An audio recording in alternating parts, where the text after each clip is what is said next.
首先，我哋要知道係一個圓形可以分成好多個嘅類似嘅三角形啦。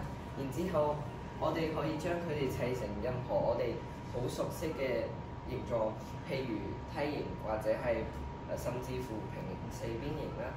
咁我就砌咗一個梯形出嚟，佢就係由8片嘅分成8片嘅類似嘅三角形之後砌出嚟嘅。咁咧，我哋先要算佢梯形嘅面積，亦即係上底加下底，再乘高除2。咁佢嘅上底加下底咧，咁正就係1/2嘅嗰個圓周，因為佢圓周係有8份，1、2、3、4、5、6、7、8。然之後咧，佢嘅上底1份，下底係4份。所以即係4/8，亦即係1/2。下底係幾多份啊？3份。啊。然之後我哋要再乘埋高啦，亦即係2個半徑。